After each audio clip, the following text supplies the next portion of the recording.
Hello বন্ধুরা, welcome to my YouTube channel. তো আজকে আমরা সলভ করবো ক্লাস 9-এর জীবন বিজ্ঞান অর্থাৎ সাতরা প্রকাশনী অর্থাৎ নিউ আপডেটের যে বইটা আছে তোমাদের জীবন বিজ্ঞান অর্থাৎ ডাক্তার দুলাল চন্দ্র সাঁতরা অর্থাৎ কি চৌধুরী ভট্টাচার্য ও সাঁতরার বই। ঠিক আছে, এই বইটার অর্থাৎ ক্লাস 9-এর এই জীবন বিজ্ঞান সাঁতরার যে নিউ আপডেটের বইটা আছে এই বইটার আজকে আমরা 3 নম্বর চ্যাপ্টারে 5 নম্বরের যে কোশ্চেনগুলো আছে অর্থাৎ ডি আর হচ্ছে ই, এই ডি আর ই এর কোশ্চেনগুলো আজকে আমরা সলভ করে নেব। কারণ এর আগে তোমরা অনেকে কমেন্ট করেছিলে যে ডি দাগের কোশ্চেনের উত্তর অর্থাৎ 5 দাগের কোশ্চেন উত্তরগুলো সলভ করে দাও। তো সেই কারণে আমি এই ভিডিওটা নিয়ে আসলাম। তো দাদার চ্যানেলে যারা নতুন এসেছো তারা অবশ্যই চ্যানেলটিকে সাবস্ক্রাইব করে নিও। তো চলো শুরু করি। 3 নম্বর চ্যাপ্টার অর্থাৎ জৈবনিক প্রক্রিয়া, এই চ্যাপ্টারটা আজকে আমরা ডি গ্রুপ অর্থাৎ 5 নম্বরের কোশ্চেনগুলো সলভ করে নেব। তোমরা চলে আসো তোমাদের বইয়েরই 109 নম্বর পেজে। ঠিক আছে, 109 পেজে চলে আসো। এইখানে দেখো ডি অর্থাৎ দীর্ঘ উত্তর ভিত্তিক প্রশ্ন, এই কোশ্চেনগুলো আজকে সলভ করে নেব। দেখো 1 নম্বর কোশ্চেন কি আছে, সালোক সংশ্লেষের আলোক বিক্রিয়াটি সংক্ষেপে বর্ণনা করো।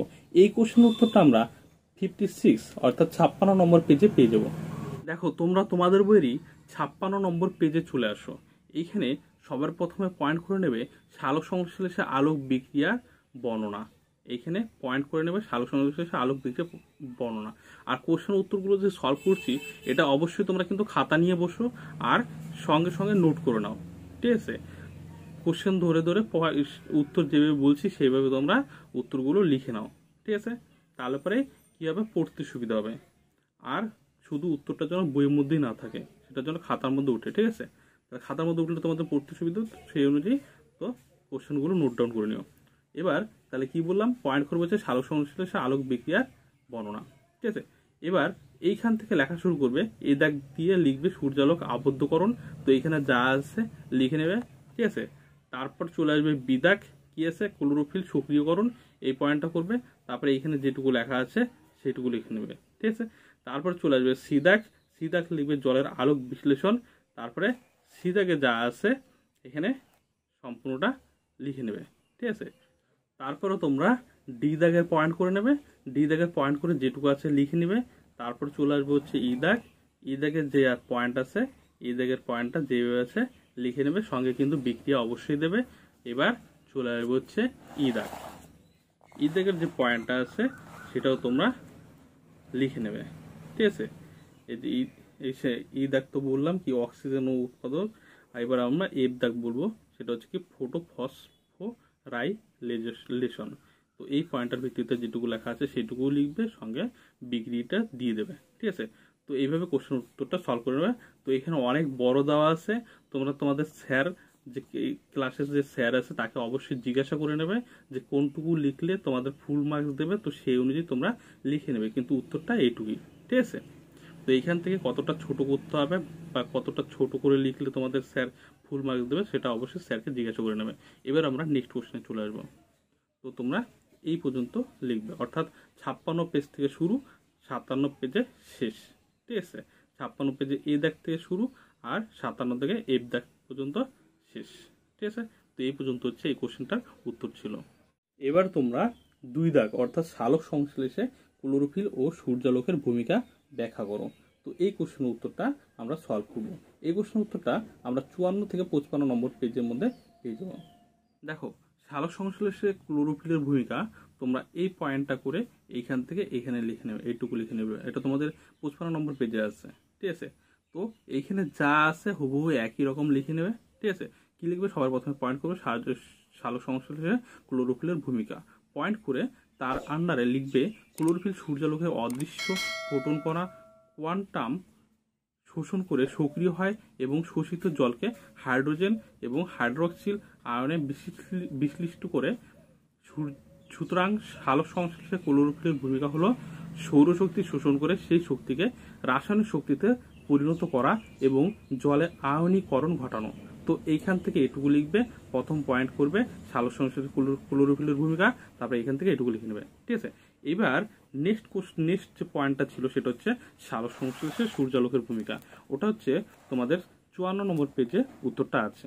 ঠিক আছে, দেখো 54 নম্বর পেজে তোমরা এইখান থেকে উত্তরটা লিখে নেবে। কি পয়েন্ট করবে?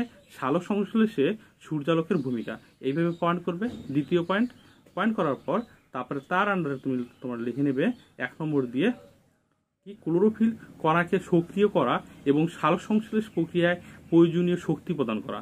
2 নম্বর লিখবে সৌরশক্তি রাসায়নিক শক্তিতে রূপান্তরিত হয়ে এটিপি, অর্থাৎ এটিপি এর পুরো নাম এখানে দেওয়া আছে অ্যাডিনোসিন ট্রাইফসফেট, অর্থাৎ এটা কিন্তু শর্ট কোশ্চেনও আসে, ঠিক আছে।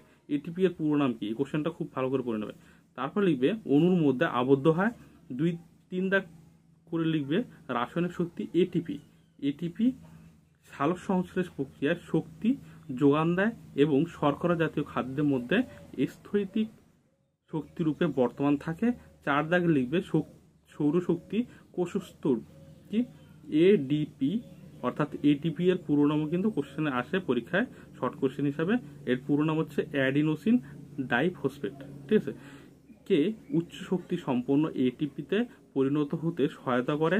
সালোক সংশ্লেষের সময় এডিপি থেকে এটিপি উৎপন্ন হওয়াকে ফটোসিনথেটিক ফসফোরাইলেশন বলে, ঠিক আছে। এটুকু লিখে তারপরে নিচে যে বিক্রিয়াটা আছে সেই বিক্রিয়াটাও কিন্তু দিয়ে দেবে, ঠিক আছে। তাহলে কিন্তু উত্তর কমপ্লিট, বুঝলো? তাহলে 1 নম্বর পয়েন্ট করে লিখবে হচ্ছে সালোক সংশ্লেষে ক্লোরোফিলের ভূমিকা, 2 নম্বর পয়েন্ট করে লিখবে হচ্ছে সালোক সংশ্লেষে সূর্যালোকের ভূমিকা। এইভাবে পয়েন্টগুলো যেভাবে বললাম সেইভাবে লিখে নেবে, তাহলে কিন্তু উত্তর কমপ্লিট। এবার আমরা চলে আসবো নেক্সট কোশ্চেন। এবার 3 নম্বর কোশ্চেন কি বলছে? 3 নম্বর কোশ্চেন হচ্ছে সালোক সংশ্লেষে কেলভিন চক্রটি ব্যাখ্যা করো। তো এই কোশ্চেনের উত্তরটা আমরা 57 নম্বর পেজে পেয়ে যাবো। দেখের কোশ্চেন উত্তর, অর্থাৎ সালোক সংশ্লেষে কেলভিন চক্রের ভূমিকা।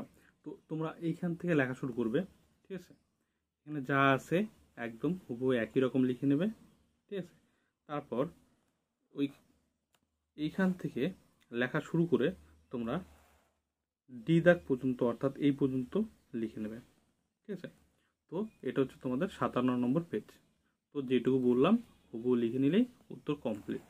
তাছাড়া প্রান্তিকের যে বই আছে, তোমাদের কাছে যদি কারো কাছে প্রান্তিকের বই থাকে সেখানে দেখতে পাবে কেলভিন চক্রের একটা পাশে একটা সুন্দর করে রেখার মাধ্যমে দেখানো আছে। তো সেটা যদি দাও খুব ভালো, আর না দিলে পরে এইটুকু লিখে নিলেও উত্তর কমপ্লিট, ঠিক আছে। তাহলে কি বললাম, এইখান থেকে এই পর্যন্ত লিখে নেবে যা আছে তাই। এবার আমরা সলভ করবো এই 4 দাগের কোশ্চেন। কি আছে? সালোক সংশ্লেষে কার্য বর্ণালী ব্যাখ্যা করো। এই কোশ্চেন উত্তরটা আমরা 54 নম্বর পেজে পেয়ে যাবো। সালোক সংশ্লেষে কার্য বর্ণালী তোমাদের এইখান থেকে এইটুকু আছে তোমাদের বইয়ে। তো কারো কাছে মানে বই থাকলে সেইখান থেকে তোমরা এই কোশ্চেন উত্তরটা সলভ করে নিও, কারণ এইখানে অনেক ছোট করে দেওয়া আছে। আর এইটুকু লিখলে হবে কিনা তোমরা অবশ্যই স্যারকে জিজ্ঞাসা করে তারপরে যদি বলে যে এইটুকু লিখলে হবে তাহলে তোমরা এইটুকুই লিখো, আর যদি না হয় তাহলে তোমরা সেটা মানে বই থেকে দেখে নিও, ঠিক আছে। এবার নেক্সট কোশ্চেন, অর্থাৎ 5 দাগের কোশ্চেন কি বলছে? সালোক সংশ্লেষের তাৎপর্য ব্যাখ্যা করো। এই কোশ্চেন উত্তরটা আমরা 58 নম্বর পেজে পেয়ে যাবো। দেখো, সালোক সংশ্লেষের তাৎপর্য এটা তোমরা 58 নম্বর পেজে চলে আসো। এইখান থেকে লেখা শুরু করবে, সালোক সংশ্লেষের তাৎপর্য পয়েন্ট করবে, তারপর লিখবে এইখানে যা আছে তোমরা হুবহু একদম পর সম্পূর্ণ যা আছে একদম লিখে নেবে, ঠিক আছে। এখানে কোনো কাটার দরকার নেই, কারণ 5 নম্বর কোশ্চেনের উত্তর হিসাবে যেটুকু আছে ঠিকই আছে। তো এইটুকু লিখে নেবে, ঠিক আছে। তাহলে কি বললাম, সালোক সংশ্লেষের তাৎপর্য এখানে যেভাবে পয়েন্ট করা আছে, তারপর যা যা লেখা আছে সবই লিখবে। তোমরা লিখবে হচ্ছে কোনটুকু, এই পর্যন্ত, ঠিক আছে। তো এইটুকু কমপ্লিট। এবার আমরা চলে যাবো নেক্সট কোশ্চেনে। দেখো 6 দাগের কোশ্চেন কি বলছে? ব্যাপন ও অভিস্রবণের পার্থক্য দেখাও। এই কোশ্চেনের উত্তরটা তোমাদের বইয়ে নেই, সেই কারণে আমি খাতায় লিখে নিয়েছি, তো তোমরা দেখে নাও। দেখো, ব্যাপন ও অভিস্রবণের পার্থক্য দেখাও, এইভাবে কোশ্চেন দেওয়া ছিল, তো এটাই লিখে নিয়েছি। তোমরা এখানে পয়েন্ট করবে ব্যাপন ও অভিস্রবণের পার্থক্য। লেখার পর নিচে যেভাবে আছে হুবহু একই রকম লিখে নেবে। এই পাশে লিখবে বিষয়, 1 নম্বর লিখবে পরিবহন। ব্যাপন কি লিখবে? দ্রাবতা বেশি ঘনত্ব থেকে কম ঘনত্বের দিকে পরিবাহিত হয়। এখানে লিখবে অভিস্রবণ। অভিস্রবণের ক্ষেত্রে কি লিখবে? দ্রাবক তার বেশি ঘনত্ব থেকে কম ঘনত্বের দিকে পরিবাহিত হয়। 2 দাগ হচ্ছে পর্দা। পর্দায় কি লিখবে? পর্দা নিষ্প্রয়োজন। আর হচ্ছে এখানে অর্ধভেদ্য পর্দা প্রয়োজন। এবার 3 দাগে লিখবে প্রকৃতি। পয়েন্ট করে লিখবে কি? অসম প্রকৃতির দ্রবণের মধ্যে ব্যাপন হতে পারে। এখানে লিখবে কেবলমাত্র সম প্রকৃতির দ্রবণের মধ্যে অভিস্রবণ হয়। 4 দাগ দিয়ে লিখবে কাজ, কি লিখবে কোষে হরমোন খনিজ পরিবহন করে। আর এখানে লিখবে কি, এখানে লিখতে হবে কোষ থেকে পরবর্তী কোষে জল পরিবহন করে। তো যেইভাবে বললাম এখানে যেইভাবে লেখা আছে হুবহু একই রকমভাবে লিখে নেবে, তাহলে আমাদের উত্তর কমপ্লিট। আর শুধু লিখলে হলো না, সঙ্গে সঙ্গে পড়াগুলো রেডিও করে নিও, ঠিক আছে, কারণ সামনেই পরীক্ষা। এবারে দেখো 7 দাগের কোশ্চেন কি বলছে, রসের উৎস্রোত কিভাবে ঘটে। তো এই কোশ্চেনের উত্তরটা আমি স্ক্রিনে দিয়ে দিচ্ছি। দেখো তোমাদের কোশ্চেনের উত্তরটা আমি দিয়ে দিলাম, রসের উৎস্রোত কিভাবে ঘটে। তো এই কোশ্চেনের উত্তরটা এই যে এখানে এই পেজটা লিখবে যেভাবে আছে, আর দ্বিতীয় পেজ এইখানে যা আছে তাই লিখবে, কারণ তোমাদের বইয়ে কোশ্চেন উত্তরটা নেই। তো যা বললাম এই 2 পেজ লিখে নিলে। দেখো 8 দাগের কোশ্চেন কি বলছে, বাষ্পমোচনের 5টি প্রভাবক সম্পর্কে ব্যাখ্যা করো। এই কোশ্চেনের উত্তরটা আমরা 61 নম্বর পেজে পেয়ে যাব। তোমাদের বইয়ের 61 নম্বর পেজে চলে আসো। তো তোমাদের কোশ্চেনটা ছিল হচ্ছে বাষ্পমোচন নিয়ন্ত্রণের প্রভাবক। তো এইখান থেকে তোমাদের লিখতে হবে, ঠিক আছে, এইখান থেকে লিখতে হবে, এইখান থেকে এই পর্যন্ত লিখতে হবে, ঠিক আছে। তো সবার প্রথমে উপরে পয়েন্ট করে নেবে বাষ্পমোচন নিয়ন্ত্রণের প্রভাবক। এইখানে বাষ্পমোচন নিয়ন্ত্রণ শর্তাবলী আছে, এইখানে এই পয়েন্টটা বাদ দিয়ে তোমরা এইখানটাতে লিখে নেবে কি বাষ্পমোচন নিয়ন্ত্রণের প্রভাবক পয়েন্ট করে তার নিচে এই 1 দাগ অর্থাৎ উষ্ণতা, তারপর 2 দাগ বায়ুর আর্দ্রতা, তারপর 3 দাগ হচ্ছে বায়ু প্রবাহ, তারপর হচ্ছে 4 দাগ আলোক, তারপর হচ্ছে পাতার গঠন বৈশিষ্ট্য। এই 5টা পয়েন্ট করবে, আর 5টা পয়েন্টের ভিত্তিতে যা যা লেখা আছে সব লিখে নেবে, ঠিক আছে। তো এই পর্যন্ত লিখে নেবে, তাহলে উত্তর কমপ্লিট। অর্থাৎ তোমরা এইখান থেকে এইটুকু লিখে নেবে, ঠিক আছে। এবার আমরা চলে আসবো নেক্সট কোশ্চেনে। দেখো নেক্সট কোশ্চেন অর্থাৎ 9 দাগের কোশ্চেন কি বলছে, শ্বসন ও দহনের মধ্যে পার্থক্য লেখো। এই কোশ্চেনের উত্তরটা আমরা 71 অর্থাৎ 71 নম্বর পেজে পেয়ে যাবো। দেখো এই হচ্ছে শ্বসন ও দহনের মধ্যে পার্থক্য, তোমাদের বইয়েরই 71 নম্বর পেজে উত্তরটা দেওয়া আছে। এইখানে যা আছে যেইভাবে আছে একদম হুবহু একই রকম লিখে নেবে, ঠিক আছে। অর্থাৎ এইখান থেকে তোমরা এইটুকু লিখে নেবে, তাহলেই উত্তর কমপ্লিট, ঠিক আছে। তো এই পাশে লিখবে শ্বসন, এই পাশে লিখবে দহন, এই পাশে বিষয় লিখে আর উপরে লিখবে শ্বসন ও দহনের মধ্যে পার্থক্য। লেখার পর এখানে যা যা আছে হুবহু লিখে নেবে, তাহলে উত্তর কমপ্লিট। এবার আমরা চলে আসবো নেক্সট কোশ্চেনে। দেখো এবার নেক্সট কোশ্চেন অর্থাৎ 9 দাগের কোশ্চেন কি বলছে, 9 দাগের কোশ্চেন আমাদের হয়ে গেল। তো এবার আমরা সলভ করবো 10 দাগের কোশ্চেন কি বলছে, মানুষের ফুসফুসের বর্ণনা দাও। মানুষের ফুসফুসের বর্ণনা দাও, এই কোশ্চেনের উত্তরটা আমরা 69 অর্থাৎ 69 নম্বর পেজে উত্তরটা পেয়ে যাবো। তো তোমরা তোমাদের বইয়ের 69 নম্বর পেজে চলে আসো। তো এইখান থেকে তোমরা এইটুকু লিখে নেবে, তাহলে উত্তর কমপ্লিট। তো তোমাদের কোশ্চেনটা কি ছিল, মানব ফুসফুসের বর্ণনা। তো এখানে পয়েন্ট করে দেবে মানব ফুসফুসের বর্ণনা, পয়েন্ট করে তারপরে তার নিচে এইখান থেকে এইটুকু লিখে নেবে, তাহলে উত্তর কমপ্লিট। যদি ছবিটা দিতে পারো তাহলে খুবই ভালো, ঠিক আছে, তাহলে উত্তর একদম সম্পূর্ণ হলো, দেখতেও সুন্দর হবে আর লেখাটাও সম্পূর্ণ হবে, প্লাস নম্বরটাও ভালো হবে, ঠিক আছে। তো এইটুকু লিখে নিও। এবার তোমরা 11 দাগের কোশ্চেনটা চলে আসো, কি আছে মানুষের শ্বাসকৌশল বর্ণনা করো। তো এই কোশ্চেনের উত্তরটা আমরা 69 অর্থাৎ ওই 69 নম্বর পেজে উত্তরটা পেয়ে যাবো। এই যে এইখান থেকে তোমাদের লেখা শুরু করতে হবে কি মানব শ্বসনের কৌশল পয়েন্ট করে, যেভাবে আছে পয়েন্ট করে একদম যা আছে হুবহু একই রকমভাবে লিখে নেবে, ঠিক আছে। তো তোমাদের উত্তরটা এই পর্যন্ত লিখে নিতে হবে, ঠিক আছে, তাহলে উত্তর কমপ্লিট, বুঝে গেল। তো 1 নম্বর পয়েন্ট হচ্ছে কি, এইভাবে লিখবে মানব শ্বসনের কৌশল পয়েন্ট করবে, তারপরে লিখবে 1 নম্বর দিয়ে প্রশ্বাস বা শ্বাস গ্রহণ, পয়েন্টের ভিত্তিতে যা লেখা আছে লিখে নেবে, তারপরে লিখবে কি নিঃশ্বাস বা শ্বাস ত্যাগ, 2 দাগের পয়েন্ট করে, ঠিক আছে, নিঃশ্বাস বা শ্বাস ত্যাগ পয়েন্ট করে যা আছে হুবহু লিখে নেবে, তাহলে উত্তর কিন্তু কমপ্লিট, ঠিক আছে। এবার আমরা চলে আসবো নেক্সট কোশ্চেনে। এবার দেখো 12 দাগের কোশ্চেন কি বলছে, ক্রেবস চক্রকে টিসিএ চক্র বলে কেন, চক্রটি সংক্ষেপে বর্ণনা করো। এই কোশ্চেন উত্তরটা আমরা কত 73 নম্বর পেজে পেয়ে যাব। দেখো টিসিএ চক্র হচ্ছে এইখান থেকে এইটুকু লিখে নেবে, টিসিএ চক্র কাকে বলে।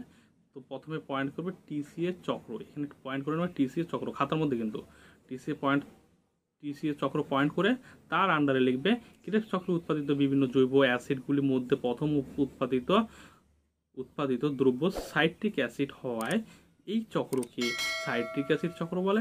সাইট্রিক অ্যাসিডে 3টি কার্বোস্কিল বর্গ থাকায় একে ট্রাই কার্বোস্কিলিক অ্যাসিড চক্র বা টিসিএ চক্র বলে।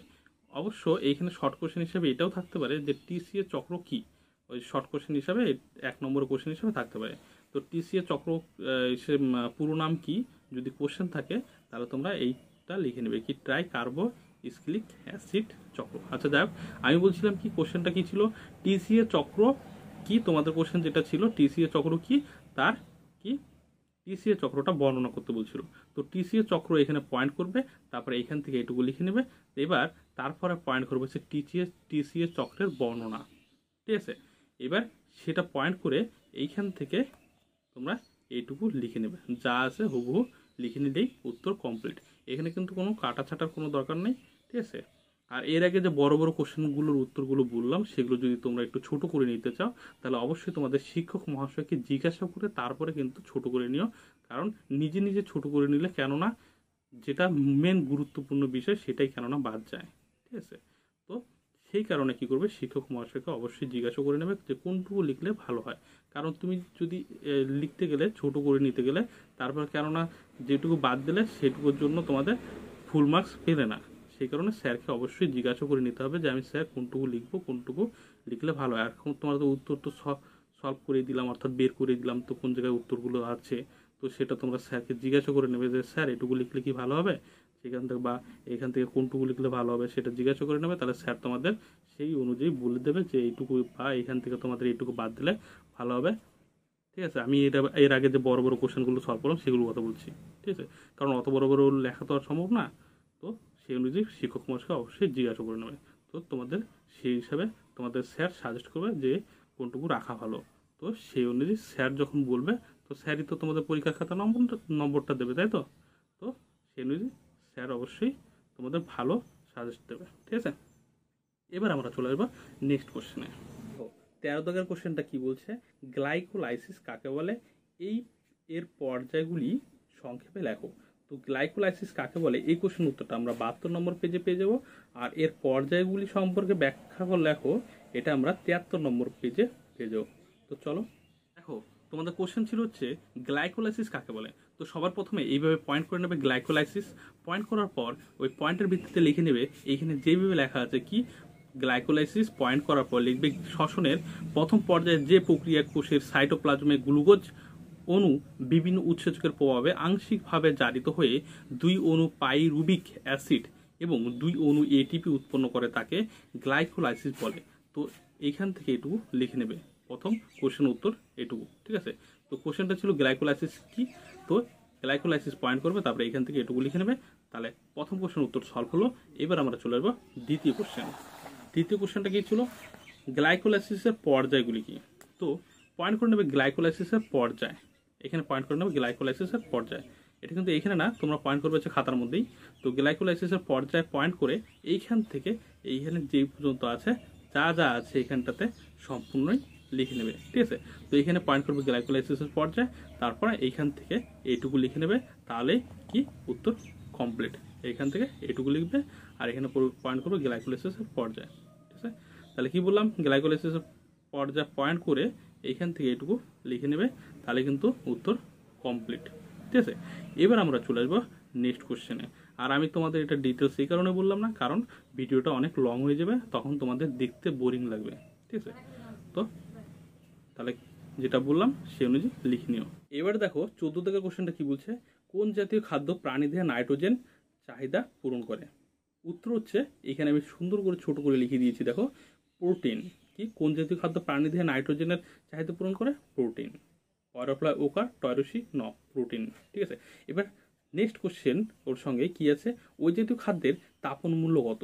ওই জাতীয় খাদ্যের তাপন মূল্য হচ্ছে 4.1 ক্যালোরি, ঠিক আছে, অর্থাৎ 4.1 KCAL অর্থাৎ ক্যালোরি, ঠিক আছে। তাহলে ওই জাতীয় খাদ্যের তাপন মূল্য কত, 4.1 ক্যালোরি, ঠিক আছে। এবার নেক্সট কোশ্চেন যেটা আছে তার সঙ্গেই শর্করা জাতীয় খাদ্যের পুষ্টিগত গুরুত্ব উল্লেখ করো। এই কোশ্চেনের উত্তরটা আমি আমার খাতায় লিখে নিয়েছি। তো চলো, তো তোমাদের কোশ্চেন ছিল হচ্ছে কি শর্করা জাতীয় খাদ্যের পুষ্টিগত গুরুত্ব উল্লেখ করো। তো এইভাবে পয়েন্ট করবে, এখানে পয়েন্ট করবে শর্করা জাতীয় খাদ্যের পুষ্টিগত গুরুত্ব, ঠিক আছে? পয়েন্ট করে এটা কিন্তু কোশ্চেন যেভাবে আছে সেইভাবে লেখার দরকার নেই। তোমরা কোশ্চেন অবশ্যই লিখবে না পরীক্ষার খাতায় বা নোট করার সময়। উপরে যখন নোট করবে তখন উপরে হয়তো তোমরা কোশ্চেন লিখতেই পারো যে শর্করা জাতীয় খাদ্যের পুষ্টিগত গুরুত্ব উল্লেখ করো। তারপরে এইখানে উত্তর লিখে এখানে লিখবে শর্করা জাতীয় খাদ্যের পুষ্টিগত গুরুত্ব, তার নিচে দাগ দিয়ে তারপর সেই পয়েন্টের ভিত্তিতে এইখানে যা আছে হুবহু লিখে নেবে। তো 1 নম্বর কি লিখবে? শক্তির উৎপাদন লিখবে এর আন্ডারে শর্করা খাদ্য শ্বসনের মাধ্যমে জারিত হয়ে কোষে শক্তির যোগান দেয়। 2 নম্বর পয়েন্ট করে লিখবে বৃদ্ধি, জীবদেহে বৃদ্ধির জন্য দরকার কোষ বিভাজনের জন্য নতুন প্রোটোপ্লাজম সংশ্লেষ প্রয়োজন, যা পুষ্টির মাধ্যমে হয়। 3 নম্বর লিখবে রোগ প্রতিরোধ। এই পয়েন্টের ভিত্তিতে কি লিখবে? শর্করা জাতীয় খাদ্যের পুষ্টি জীবদেহে রোগ প্রতিরোধ ব্যবস্থা গড়ে তোলে, ঠিক আছে? তো এইখান থেকে এইটুকু লিখে নিলেই উত্তর কমপ্লিট। এই কোশ্চেন উত্তরটা তোমাদের বই ছিল না, সেই কারণে আমি খাতার মধ্যে লিখে নিয়েছি। তো এবার আমরা চলে আসবো নেক্সট কোশ্চেনে। এবারে দেখো নেক্সট কোশ্চেন, অর্থাৎ 15 দাগের কোশ্চেন কি বলছে? বিএমআর কাকে বলে? প্রাপ্তবয়স্ক লোকের বিএমআর কত? আমাদের প্রত্যহ কত ক্যালোরি শক্তি প্রয়োজন ও তা পূরণের জন্য কি পরিমাণ খাদ্য গ্রহণ করা উচিত? তো এই কোশ্চেনের উত্তরটা আমি কিছুটা খাতায় লিখেছি আর কিছুটা বই আছে। যেরকম বিএমআর কাকে বলে এই কোশ্চেনের উত্তরটা আমরা 83 নম্বর পেজে পেয়ে যাবো। আর বাদ বাকি যে কোশ্চেনের উত্তরগুলো আছে, যেরকম প্রাপ্তবয়স্ক লোকের বিএমআর কত, আমাদের প্রত্যহ কত ক্যালোরি শক্তি প্রয়োজন এবং তা পূরণের জন্য কি পরিমাণ খাদ্য গ্রহণ করা উচিত, এইটুকুর উত্তর আমরা খাতায় লিখে নিয়েছি, ঠিক আছে?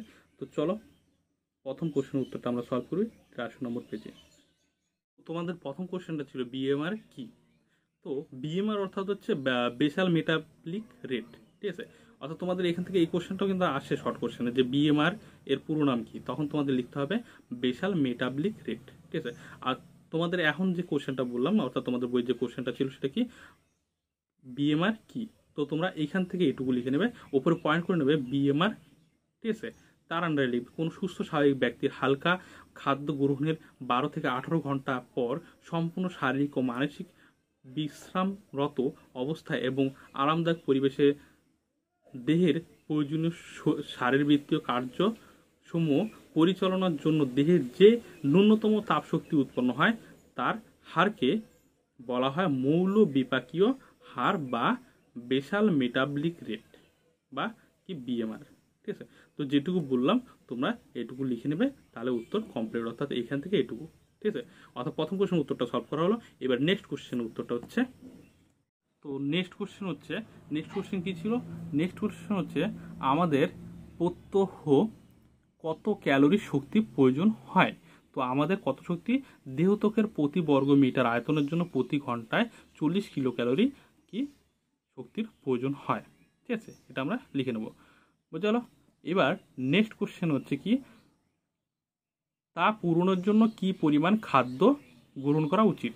তাহলে তা পূরণের জন্য আমাদের প্রত্যহ 2500 থেকে 3000 কিলো ক্যালোরি শক্তি প্রয়োজন হয়, ঠিক আছে? তার সঙ্গে এই খাদ্যের যে পরিমাণটা সেটা ডিটেলস লিখে নেবে। কি তা পূরণের জন্য কার্বোহাইড্রেট জাতীয় খাদ্য হচ্ছে 405 গ্রাম, প্রোটিন হচ্ছে 100 গ্রাম, ফ্যাট হচ্ছে 100 গ্রাম খাদ্যে গ্রহণ করা উচিত, ঠিক আছে? অর্থাৎ এইখান থেকে এইটুকু হচ্ছে লাস্ট কোশ্চেনের উত্তরটা, ঠিক আছে? অর্থাৎ কোশ্চেনের শেষের টুকুর উত্তর হচ্ছে এটুকু, ঠিক আছে? অর্থাৎ কি ধরনের কি পরিমাণ খাদ্যের প্রয়োজন হয়, তো এইখান থেকে এইটুকু হচ্ছে উত্তর, ঠিক আছে? আর কত শক্তি প্রয়োজন এইখান থেকে এইটুকু, ঠিক আছে? আর বিএমআর কি সেটা একটু আগে বললাম, বইয়ের থেকে ওইটুকু লিখে নেবে। এবার আমরা চলে আসবো নেক্সট কোশ্চেনে। এবারে দেখো 16 দাগের কোশ্চেন কি আছে? পরভোজী পুষ্টি কাকে বলে? পরভোজী পুষ্টির কত রকমের হয় তার সংজ্ঞা ও উদাহরণ দাও। তাহলে পরভোজী পুষ্টি কাকে বলে এই কোশ্চেনের উত্তরটা আমরা 75 নম্বর পেজে পেয়ে যাব। আর পরভোজী পুষ্টি কত রকমের হয় তার সংজ্ঞা ও উদাহরণ দাও, এটা আমরা 75 নম্বর পেজে কিন্তু উত্তরটা পেয়ে যাবো। তো চলো দেখো আমাদের কোশ্চেন ছিল হচ্ছে পরভোজী পুষ্টি কাকে বলে। তো এইখান থেকে এটুকু লিখে নেবে। কি লিখবে? প্রথমে লিখবে পরভোজী পুষ্টি, পয়েন্ট করে নেবে। তার আন্ডারে লিখবে যে পুষ্টি প্রক্রিয়ায় উদ্ভিদ নিজেদের খাদ্য নিজেরা সংশ্লেষ করতে পারে না, অপর আশ্রয় দাতার দেহ থেকে বা মৃত জৈব বস্তু থেকে পুষ্টি রস শোষণ করে পুষ্টি সম্পন্ন হয়, তাকে পরভোজী পুষ্টি বলে। নেক্সট কোশ্চেন ছিল কি পরভোজী পুষ্টি কত রকমের হয় ও সেগুলোর সংজ্ঞা আর উদাহরণ। ঠিক আছে, তো পরের পয়েন্টে লিখবে পরভোজী পুষ্টির 4 প্রকার লিখে 1 নম্বর লিখবে মিথজীবীয় পুষ্টি, 2 নম্বর লিখবে পরজীবীয় পুষ্টি, 3 নম্বর হচ্ছে মিথজীবীয় পুষ্টি, 4 নম্বর হচ্ছে পতঙ্গ পুষ্টি। এবার পরজীবী কি মিথজীবী পুষ্টি পয়েন্ট করলে পয়েন্টের আন্ডারে যা আছে হুবহু লিখে নেবে। ঠিক আছে, কি যে পুষ্টি পদ্ধতিতে পচা গলিত উদ্ভিদ বা প্রাণীর দেহাবশেষ থেকে পুষ্টিরস শোষণ করে পুষ্টি সম্পন্ন হয় তাকে মিথজীবী পুষ্টি বলে। এই পর্যন্ত লেখার পর তারপরে একটা উদাহরণ দিয়ে দেবে, নিচে পয়েন্ট করে লিখবে উদাহরণ। উদাহরণ লিখে লিখবে অ্যাগারিকাস, মিউকর ইস্ট, ঠিক আছে, পেনসিলাম। ঠিক আছে, এই 3টা পয়েন্ট লিখে দেবে। তারপরে দ্বিতীয় পয়েন্ট লিখবে হচ্ছে পরজীবীয় পুষ্টি। পরজীবী পুষ্টি পয়েন্ট করে লিখবে যে পুষ্টি প্রক্রিয়া কোনো সক্রিয় সজীব পোষকের দেহ থেকে পুষ্টিরস শোষণ করে পুষ্টি সম্পন্ন হয়, ফলে পোষক ক্ষতিগ্রস্ত হয় এবং পরজীবী উপকৃত হয়, তাকে পরজীবীয় পুষ্টি বলে। এবার নিচে পয়েন্ট করবে হচ্ছে উদাহরণ। উদাহরণ পয়েন্ট করে লিখবে স্বর্ণলতা, র্যাফলেসিয়া। ঠিক আছে, নিচে উদাহরণ পয়েন্ট করে লিখবে কি স্বর্ণলতা, র্যাফলেসিয়া। এবার তারপরে যে পয়েন্টটা করবে সেটা হচ্ছে কি 3 দাগের পয়েন্টটা, অর্থাৎ কি মিথজীবীয় পুষ্টি। 3 দাগ পয়েন্ট করে লিখবে কি মিথজীবী পুষ্টি। ওর আন্ডারে লিখবে যে পুষ্টি প্রক্রিয়া দুটি ভিন্ন প্রকারের জীব পরস্পরের উপর নির্ভরশীলভাবে বসবাস করে পুষ্টি সম্পন্ন করে এবং উভয়েই উপকৃত হয়, তাকে মিথজীবীয় পুষ্টি বলে। এবার নিচে পয়েন্ট করবে উদাহরণ। উদাহরণ পয়েন্ট করে লিখবে লাইকেন, রাসনা, গজপি, ফুল ইত্যাদি। ঠিক আছে, এবার 4 দাগের পয়েন্ট করবো হচ্ছে কি পতঙ্গভুক। ঠিক আছে, পতঙ্গভুক পয়েন্ট করার পর ওর আন্ডারে লিখে নেবে কি যেসব উদ্ভিদ নাইট্রোজেন ঘটিত খাদ্যের ঘাটতি মেটানোর জন্য পতঙ্গ ধরে তাদের দেহ থেকে পুষ্টিরস শোষণ করে পুষ্ট হয়, তাদের পতঙ্গভুক বা ইনসেক্টিভোরাস বলে। ঠিক আছে, তার আন্ডারে উদাহরণ পয়েন্ট করবে। তারপর লিখবে কলসপত্রী, ঘটপত্রী, কলসপত্রী ঘটপত্রী একই। তারপর কমা দিয়ে লিখবে সূর্য শিশির বা ড্রসরা, তারপর লিখবে পাতা ঝাঁঝি। ঠিক আছে, তো যেই পর্যন্ত বললাম তোমরা যেইভাবে বললাম তোমরা ঠিক হুবহু একই রকমভাবে তোমরা খাতার মধ্যে নোট ডাউন করে নিও, তাহলে পড়তে সুবিধা হবে আর লেখাও প্র্যাকটিস হয়ে যাবে। যখন লেখা প্র্যাকটিস হবে সঙ্গে পড়া মুখস্থ হবে, তখন পরীক্ষা খাতা গিয়ে আনন্দ পাবে এবং কোশ্চেনটাও কি হাতের লেখা ভালো হবে। তার সঙ্গে সঙ্গে যখন হাতের লেখা ভালো হবে তখন অবশ্যই স্যারও সেই হাতের লেখা দেখে তোমাদের নম্বরও ঠিকঠাকভাবেই দেবে। ঠিক আছে, এবার আমরা চলে আসবো নেক্সট কোশ্চেনে। এবার দেখো 17 দাগের কোশ্চেন কি আছে, পরিপাক কাকে বলে? পাকস্থলীতে কিভাবে খাদ্য পরিপাক হয় বর্ণনা করো। তো পরিপাক কাকে বলে এই কোশ্চেনের উত্তরটা আমরা 79 নম্বর পেজে পেয়ে যাব। আর পাকস্থলীতে কিভাবে খাদ্য পরিপাক হয় তা আমরা 80 নম্বর পেজে পেয়ে যাব। তো চলো প্রথমে 79 নম্বর পেজে অর্থাৎ পরিপাক কাকে বলে সেই কোশ্চেনের উত্তরটা সলভ করি। পরিপাক কাকে বলে এই কোশ্চেনের উত্তরটার জন্য তোমরা 79 নম্বর পেজে চলে আসো। তো এইখান থেকে এইটুকু আমরা লিখে নেব। কি লিখবো? প্রথমে পরিপাক পয়েন্ট করব।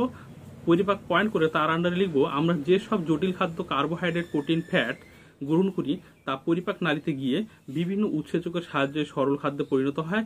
জটিল খাদ্য সরল খাদ্যে পরিণত হওয়াকে বলে পরিপাক। এই গেল প্রথম কোশ্চেনের উত্তর। তার সঙ্গে যে কোশ্চেনটা ছিল সেটা হচ্ছে পাকস্থলীতে কিভাবে খাদ্য পরিপাক হয়।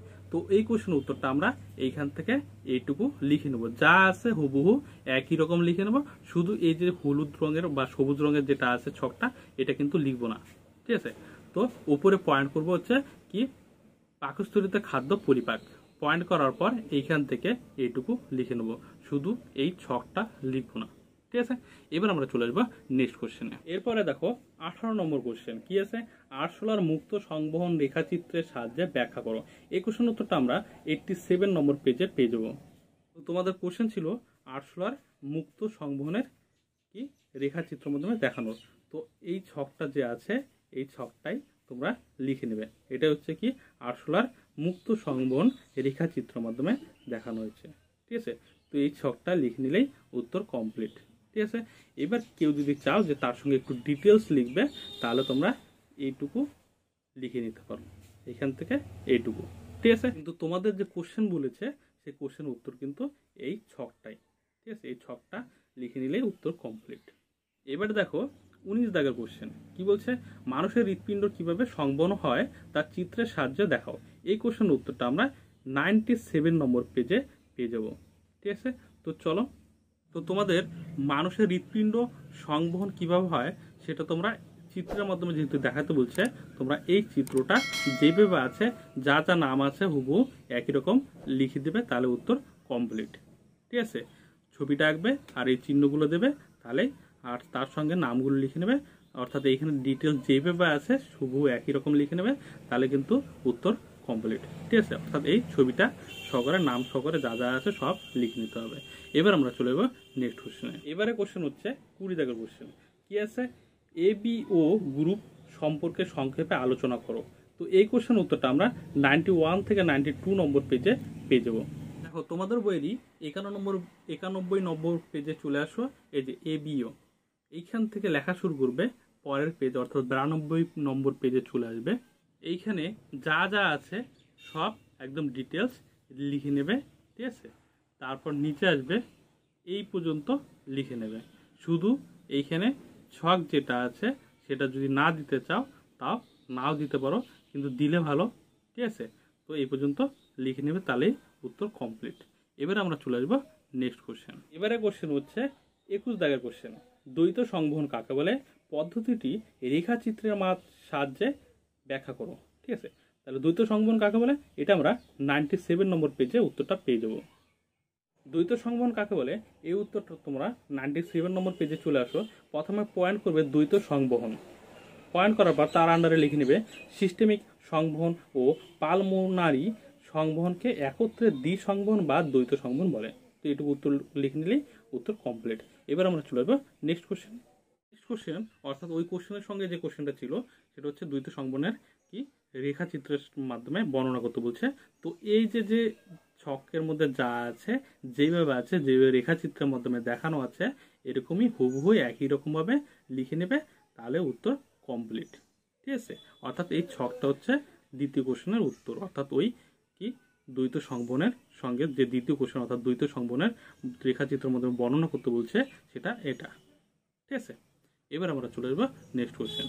নেক্সট কোশ্চেন হচ্ছে RS ফ্যাক্টর বলতে কি বুঝো, RS এর গুরুত্ব উল্লেখ কর, অর্থাৎ 22 দাগের কোশ্চেন। RS ফ্যাক্টর বলতে কি বুঝো এই কোশ্চেন উত্তরটা আমরা 92 নম্বর পেজে পেয়ে যাবো, আর RS এর গুরুত্ব হচ্ছে 93 নম্বর পেজে পেয়ে যাবো। RS ফ্যাক্টর এটা তোমরা 92 নম্বর পেজে চলে আসো, প্রথমে পয়েন্ট করবে RS ফ্যাক্টর, তারপরে যেইভাবে আছে একদম হুবহু একই রকমভাবে লিখে নেবে। ঠিক আছে, এবার চলে আসবে হচ্ছে নেক্সট পেজ, অর্থাৎ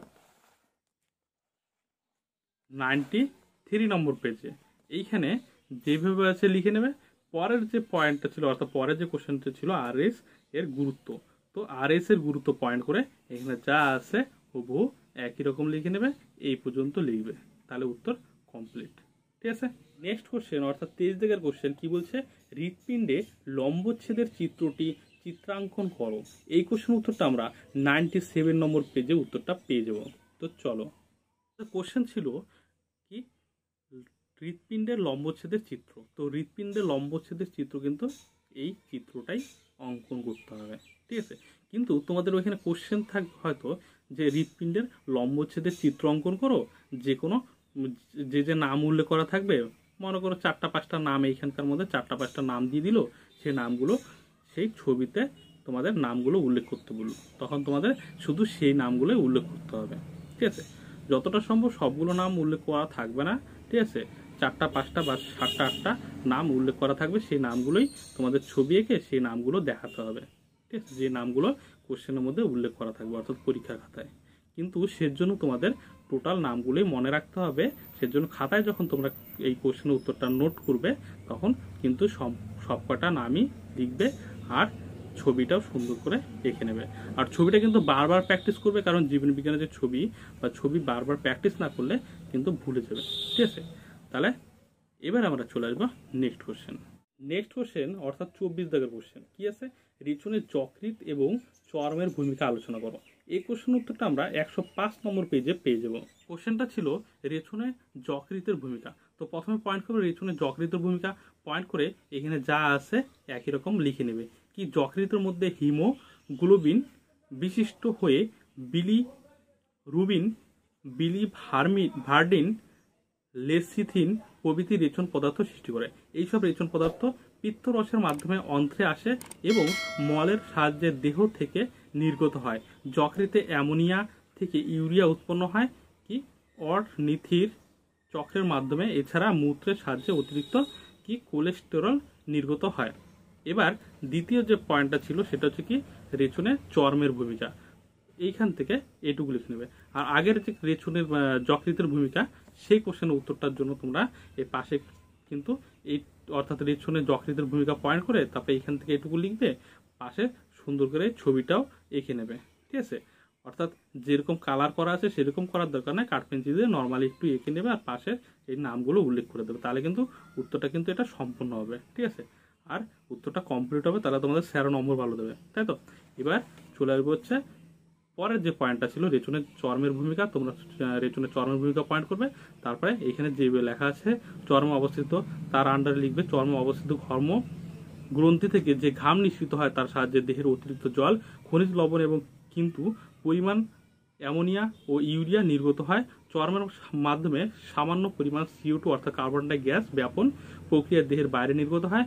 এছাড়া চর্মে অবস্থিত সিয়াস গ্রন্থি থেকে ক্ষরিত সিবাম এর মাধ্যমে অল্প পরিমাণে কোলেস্টেরল, ফ্যাটি অ্যাসিড, হাইড্রোকার্বন ইত্যাদি রেচিত হয়। ঠিক আছে, এইটুকু লিখে নেবে। দেখো নেক্সট কোশ্চেন অর্থাৎ কি 24 নম্বর কোশ্চেন, না 24 নম্বর কোশ্চেন আমাদের হয়ে গেল। এবার নেক্সট কোশ্চেন অর্থাৎ 25 দাগের কোশ্চেন কি বলছে, জল সংরক্ষণের রেচনের ভূমিকা কি, রেচনের গুরুত্ব লেখো। এই কোশ্চেনের উত্তরটা আমরা 98 নম্বর পেজে পেয়ে যাব। তোমাদের কোশ্চেন ছিল জল সংরক্ষায় রেচনের ভূমিকা। তো জল সংরক্ষায় রেচনের ভূমিকা পয়েন্ট করবে, তারপরে লিখবে আমাদের দেহে জল সংরক্ষার জন্য রেচনের ভূমিকা উল্লেখযোগ্য। দেহকোষে রক্ত লসিকার পরিমাণ মতো জল থাকে। এই জলের ঘাটতি হতে থাকলে আমরা জল পান করি। দেহে জলের পরিমাণ বেড়ে গেলে তা ঘাম ও মূত্রের মাধ্যমে দেহ থেকে নিষ্কাশিত হয়, ফলে দেহে জল সাম্য বজায় থাকে। এবার নেক্সট যে কোশ্চেনটা ছিল হচ্ছে রেচনের গুরুত্ব। তো রেচনের গুরুত্ব পয়েন্ট করবে, তার আন্ডারে লিখবে 1 নম্বরে দিয়ে আমাদের দেহকোষে যেসব বিপাকজাত দূষিত পদার্থ সৃষ্টি হয় তা কোষের পক্ষে খুবই ক্ষতিকর। রেচনের মাধ্যমে ওই সব দূষিত পদার্থগুলি নির্গত হয়ে দেহ সুস্থ থাকে। 2 নম্বর হচ্ছে জীব পরিবেশ থেকে যেসব মৌলগুলি গ্রহণ করে তা রেচনের মাধ্যমে পরিবেশে ফিরিয়ে দেয়, ফলে পরিবেশের মৌলগুলির ভারসাম্য বজায় থাকে। তো এইটুকু উত্তর লিখে নিলেই কমপ্লিট, অর্থাৎ তোমরা এখান থেকে এইটুকু লিখে নেবে, তাহলে উত্তর কমপ্লিট। এখানে সুন্দর করে দেওয়া আছে, কোনো কাটছাটে কোনো দরকার নেই। ঠিক আছে, এবার আমরা চলে আসবো নেক্সট কোশ্চেন। নেক্সট কোশ্চেন অর্থাৎ এই 26 নম্বর কোশ্চেন। 26 নম্বর কোশ্চেন কি বলছে, উদ্ভিদের রেচনের পদ্ধতিগুলি বর্ণনা করো। এই কোশ্চেনের উত্তরটা আমরা 99 নম্বর পেজে পেয়ে যাবো। দেখো রেচনের পদ্ধতি, প্রথমে পয়েন্ট করবে রেচনের পদ্ধতি, পয়েন্ট করার পর এইখান থেকে এইটুকু যা আছে হুবহু একই রকম লিখে নেবে, একদম যেভাবে আছে সেভাবে। এই কোশ্চেনের উত্তরটা কিন্তু অর্থাৎ এই কোশ্চেনটা কিন্তু ভীষণ গুরুত্বপূর্ণ, এটা সুন্দর করে মুখস্থ করে নেবে। ঠিক আছে, বা বুঝে বুঝে পড়ে নেবে, বানায় বানায় লিখবে, সেটা তোমাদের ব্যাপার। ঠিক আছে, তো এইখান থেকে এইটুকু হচ্ছে উত্তর কমপ্লিট। ঠিক আছে, কোনো উত্তরই অর্থাৎ কোনো কোশ্চেনের উত্তরই তোমরা একদম মুখস্থ করবে না, বুঝে বুঝে পড়বে এবং বানিয়ে বানিয়ে লেখার চেষ্টা করবে। কারণ না বুঝে অর্থাৎ না বুঝে যদি তোমরা লেখো বা না মুখস্থ করে মানে মুখস্থ করে যদি লেখো, তাহলে পরে সেই অর্থাৎ মুখস্থ বিদ্যা কিন্তু বেশি দিন থাকে না। ঠিক আছে, সেই কারণে সবসময়ের জন্য চেষ্টা করবে বুঝে নিয়ে তারপরে সেটা পড়ার চেষ্টা করবে, অর্থাৎ তারপর সেটা মুখস্থ করার চেষ্টা করবে। না বুঝে শুধু মুখস্থ করবে না, তাহলে সেটা বেশি দিন থাকবে না। ঠিক আছে, অর্থাৎ পড়ার বিষয়টা হচ্ছে কি বুঝে বুঝে পড়া। ঠিক আছে, কারণ পড়াটা কি, পড়াটা হচ্ছে মনে রাখার জন্য। ঠিক আছে, যাতে লাইফ টাইম মনে থাকে। ঠিক আছে, এবার আমরা চলে আসবো নেক্সট কোশ্চেন। আমরা চলে আসবো নেক্সট কোশ্চেন অর্থাৎ এই 27 দাগের কোশ্চেন কি বলছে, গদ, রজন ও তরুক্ষীরের অর্থকারী গুরুত্ব লেখো। এই কোশ্চেনের উত্তরটা আমরা 100 নম্বর পেজে পেয়ে যাবো। দেখো গদ, রজন আর হচ্ছে তরুক্ষীর এর অর্থকারী গুরুত্ব এই তিনটা দেওয়া আছে। প্রথমে তরুক্ষীর এর অর্থকারী গুরুত্ব পয়েন্ট করবে। এখানে পয়েন্ট করবে কি, অর্থাৎ উত্তর যখন লিখবে তখন লিখবে যে যদি কোশ্চেন এইভাবে আসে যে গদ রজন ও তরুক্ষীরের অর্থকারী গুরুত্ব লেখো, তার লিখবে গদ রজন ও তরুক্ষীরের অর্থকারী গুরুত্ব। পয়েন্ট করার পর তার নিচে 1 নম্বর দিয়ে লিখবে কি, তরুক্ষীরের অর্থকারী গুরুত্ব। লেখার পর লিখবে পেঁপে গাছে তরুক্ষীর প্যাপাইন নামক পদার্থ প্রোটিন পরিপাকে সাহায্য করে। 2 নম্বর হচ্ছে রবার গাছে তরুক্ষীর থেকে বাণিজ্যিক রবার প্রস্তুত হয়। এছাড়া তরুক্ষীর জলরোধক বস্তু হিসেবে এবং ইলেকট্রিক তারের ইনসুলেটর রূপে ব্যবহৃত হয়। তারপরে লিখবে হচ্ছে কি, এইখানে পয়েন্ট করবে দ্বিতীয় পয়েন্ট 2 নম্বর দিয়ে লিখবে গদের অর্থকারী গুরুত্ব। তারপর লিখবে গদ আঠা রূপে বই বাঁধাই কাঠশিল্পে ব্যবহৃত হয়। 2 নম্বর লিখবে ছাপার কালি ঔষধ প্রসাধন সামগ্রী জল রং প্রস্তুত করতে। 3 নম্বর লিখবে কাগজ প্রস্তুতিতে। আর 4 নম্বর লিখবে দেওয়ালে চুন করার সময় গদ ব্যবহৃত হয়। এবার পয়েন্ট করবে 3 নম্বর দিয়ে লিখবে কি, রজন এর অর্থকারী গুরুত্ব। তার পয়েন্টের ভিত্তিতে লিখবে এই 1 নম্বর দিয়ে কঠিন রজন বা গালা কাঠের পালিশ হিসেবে ব্যবহৃত হয়। 2 নম্বর লিখবে গদ রজন ধুনা পূজা পার্বণে ব্যবহৃত হয়। 3 নম্বর লিখবে হিং রজন রন্ধন ও ভেষজ শিল্পে ব্যবহৃত হয়। ঠিক আছে, এইভাবে লিখে নেবে, তাহলে কিন্তু উত্তর কমপ্লিট। এবার আমরা চলে যাবো নেক্সট কোশ্চেন। এবারে কোশ্চেন হচ্ছে 28 দাগের কোশ্চেন, বৃক্ষের গঠন চিত্র সহ বর্ণনা করো। এই কোশ্চেনের উত্তরটা আমরা 102 নম্বর পেজে পেয়ে যাবো। বৃক্ষের গঠন চিত্র তোমরা এই চিত্রটা অঙ্কন করবে। ঠিক আছে, বৃক্ষের গঠন চিত্র অঙ্কন করতে বলছে, তো এই চিত্রটা অঙ্কন করে নেবে। অবশ্যই তোমাদের কোশ্চেনে এটা থাকবে যে বৃক্ষের গঠন চিত্র অঙ্কন করো, বা সেটার সঙ্গে অর্থাৎ বৃক্ষের গঠন চিত্র অঙ্কন করো, তার সঙ্গে কয়েকটা নাম উল্লেখ করা থাকতে পারে, যেই নামগুলো চিহ্নিত করো। ঠিক আছে, আবার এটাও থাকতে পারে যে বৃক্ষের গঠন চিত্র অঙ্কন করো। শুধু এটা যদি থাকে যে বৃক্ষের গঠন চিত্র অঙ্কন করো, তাহলে যা আছে হুবহু একই রকম লিখতে হবে, একই রকম আঁকতে হবে, একই রকম লিখতে হবে, নামগুলো চিহ্নিত করতে হবে। আর যদি দেওয়া থাকে যে বৃক্ষের গঠন চিত্র অঙ্কন করো, তার মধ্যে 4-5টা নাম দেওয়া থাকলো, সেগুলো উল্লেখ করো, তখন তোমাদের যে নামগুলো থাকবে শুধু সেই নামগুলো উল্লেখ করতে হবে। এবার দেখো অর্থাৎ দক্ষতামূলক প্রশ্ন। এইখানে তোমাদের 1 নম্বর যেটা বলছে, মানুষের পাকস্থলী চিত্র অঙ্কন করে বিভিন্ন অংশ চিহ্নিত করো। এই হচ্ছে পাকস্থলী চিত্র, এই চিত্রটা অঙ্কন করে তারপর নামগুলো উল্লেখ করে নেওয়া। ঠিক আছে, এবার আমরা চলে যাবো নেক্সট কোশ্চেন। এবার দেখো নেক্সট কোশ্চেন অর্থাৎ 2 দাগের কোশ্চেন। কি বলছে, বৃহদন্তের চিত্র অঙ্কন করো, বিভিন্ন অংশগুলিকে চিহ্নিত করো। নেফ্রনের চিত্রাঙ্কন করে বিভিন্ন অংশ চিহ্নিত করো। ঠিক আছে, তো প্রথমে বৃহদন্তের চিত্র অঙ্কন করব, তারপরে আমরা নেফ্রনের চিত্র অঙ্কন করব। তো নেফ্রনের চিত্র হচ্ছে 104 পেজ, আর এটা আমরা স্ক্রিনে দেখব, অর্থাৎ বৃহদন্তের চিত্র। দেখো এই হচ্ছে বৃহদন্তের চিত্র, এই চিত্রটা অঙ্কন করে নামগুলো চিহ্নিত করে নেবে। এবার আমরা চলে যাবো। তো তোমাদের নেক্সট কোশ্চেন অর্থাৎ ওই কোশ্চেনটার সঙ্গে ছিল কি, নেফ্রনের চিত্র অঙ্কন করো। তো নেফ্রনের চিত্র হচ্ছে এই চিত্রটা, তোমাদের 104 নম্বর পেজে আছে। তো এই চিত্রটা অঙ্কন করে নামগুলো চিহ্নিত করতে বলবে। হয়তো কোশ্চেনে এরকম থাকবে যে নেফ্রনের চিত্র অঙ্কন করো, যে তার সঙ্গে গ্লোমেরুলাস, তারপরে বোম্যান ক্যাপসুল, এগুলো নাম চিহ্নিত করতে বলবে। তো তখন তোমাদের এই ছবিটা অঙ্কন করতে হবে, তার সঙ্গে তোমাদের এই নামগুলো চিহ্নিত করতে হবে। ঠিক আছে, তো তোমাদের ভিডিওটা কেমন লাগলো তা অবশ্যই কমেন্টের মাধ্যমে জানিও। আর দাদার চ্যানেলে যারা নতুন এসেছো তারা অবশ্যই চ্যানেলটিকে সাবস্ক্রাইব করে নিও, কারণ তোমাদের যখনই তোমরা চ্যানেলটিকে সাবস্ক্রাইব করে নেবে এবং পাশে বেল আইকনটা ক্লিক করে রাখবে, যখনই আমি ভিডিও ছাড়বো সঙ্গে সঙ্গে তোমাদের কাছে নোটিফিকেশন পৌঁছে যাবে। আর তোমরা অবশ্যই কমেন্ট করো, তাহলে কমেন্টের মাধ্যমে আমি বুঝতে পারবো যে কোন ধরনের ভিডিও তৈরি করা দরকার। তো এর আগে যেরকম তোমরা ভিডিওতে কমেন্ট করেছিলে সেই অনুযায়ী আমি ভিডিওটা তৈরি করলাম। তো তোমাদের কমেন্টের উপরে নির্ভর করছে আমি কোন ধরনের ভিডিও তৈরি করব। তো শুধু ভিডিও তৈরি করে তো লাভ নেই, তো তোমাদের যে সাবজেক্ট অর্থাৎ যে হিসাবে দরকার সেই হিসেবে আমি ভিডিও তৈরি করার চেষ্টা করব। তো আজকে এ পর্যন্তই, দেখা হচ্ছে নেক্সট ভিডিওতে। Thank you.